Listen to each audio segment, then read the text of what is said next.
truck. He loved his truck. And he would stomp into the house in his boots, look over at me and say, "Dinner ready yet, woman?"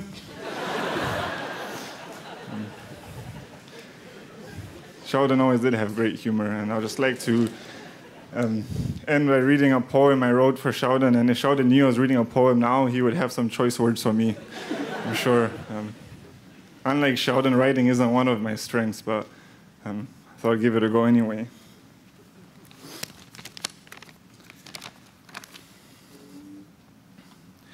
Sheldon, my brother, you were a friend like none other. All the planes we flew, all the days we've been through, your faith always shone true. In competition, you were fierce as a bear, but as a man, gentle beyond compare. An aviator, a cut above the rest. Your passion, drive, and skill, none could best. Your absence makes us feel so cold, yet with joy we do behold as you walk the streets of gold. Now you've taken life's last flight, but oh how bright your testimony's light will shine for generations still to come. So with tears we say not goodbye, rather see you later in the sky. We know no place you'd rather be than where you are right now, with Jesus by your side.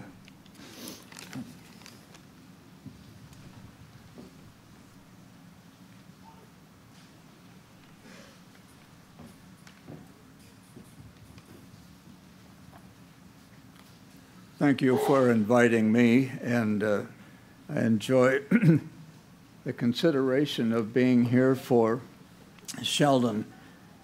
As I saw on Facebook, one of his classmates said Sheldon was a missionary training to be a pilot. And I think as I read through many of his emails to me at JARS, I realized that probably his main verse was Philippians 1:21. For me to live is Christ. However, I don't think that he was really considering the rest of the verse. He loved and was preparing for missionary life.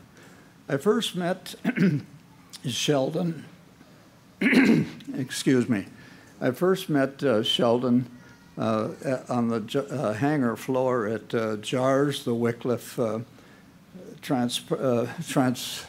Transportation Center, really, and training center.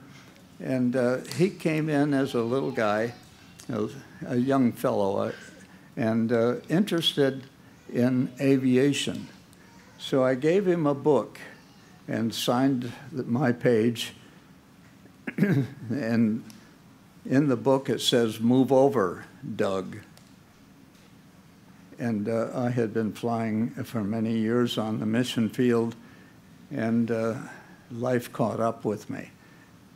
And the younger fellows coming along said, "Move over." So I signed that, and I said to him in various remarks over the years, "Hey, come and take my place." So he was interested in aviation and wanted to join the Wycliffe Bible Translators and as a pilot. And following that call in his life, in 2010, he sent me an email and he says, "Uncle Doug, I'm at Laterno. I'm in school." And a little bit later, he said, sent another email and he said, "What do I need to do to join JARS? What are the JARS requirements for a missionary pilot? How many flight hours? What degrees do we need? How much Bible study do I need? And what do I need as a mechanic? And one final question, how much support will I need when I hit the field?"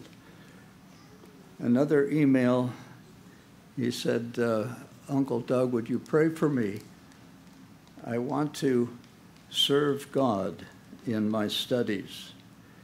And his goal was to join JARS, to be a taxi driver for the Bible translators, a UPS man or a FedEx man bringing in supplies, the mail, and standing there talking to the Bible translator in English. That was his desire. But let me explain what this desire is to assist the Bible translator. I just received a couple weeks ago, maybe it's a month ago now, an email from Roger Schley in Indonesia. And Roger had been working with the Katong people, and he was given permission to begin translation because he had learned much of the language, or a lot of the language, and the committee investigating said, yes, begin translation. And he said, Uncle Doug, he said, the third letter, or third word that I translated threw me for a loop. In beginning, God. To the Katong people, who is God? Do they have a God? Where did we get our word for God?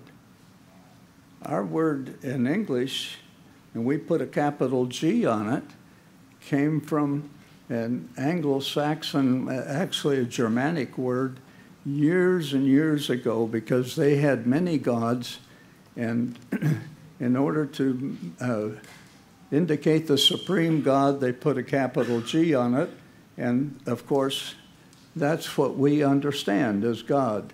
So he was asking the people, do you have a God? Well, they have spirits, but the spirits are dangerous, and you have to obey them. And, well, how about holy? Someone without sin. Do the Katong people have sin? Well, they have taboos. But that's generally with the women, and especially if they're pregnant. So how do you define God? God is spirit. Well, they had spirits. And of course, we have spirits, but God is not a spirit, he's spirit. So how does you begin translating for these Katong people? Well, God created the heavens and the earth, and that began understanding. And this is what Sheldon wanted to do. He wanted to keep that, come to JARS, go to the field, keep those linguists, Bible translators, busy in the tribe, taking food, supplies, medications, and so forth to them. Actually, Sheldon was planning on coming to JARS for his technical evaluation, his flight test, to see if he had learned enough where we could start teaching him and preparing him for the field. So he was coming this fall and planned to stay in my house again, as he has in the past, and showing us his learned skills. But in submitting to JARS, he wrote his testimony, and I would like to read to you the testimony that he wrote for entering our organization. And this is his testimony. I grew up as a son of a Mennonite pastor.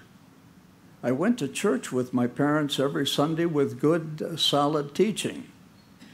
Around 8 years of age, I realized that unless I have a personal relationship with Jesus Christ, I was headed for hell. I talked with my parents, and they explained what I needed to do. I prayed that evening and asked Jesus to be my Savior. Several years later, through further training, I realized I needed to be baptized. Baptized, though I wanted to, showing that I wanted to continue with follow Christ. I had a very legalistic view of Christianity and mostly focused on being a good person. During my middle school and high school years, I felt God calling me to be a pilot for him as an overseas missionary.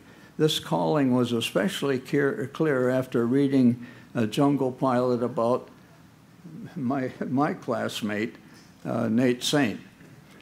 After graduating from high school, I started attending LeTourneau University.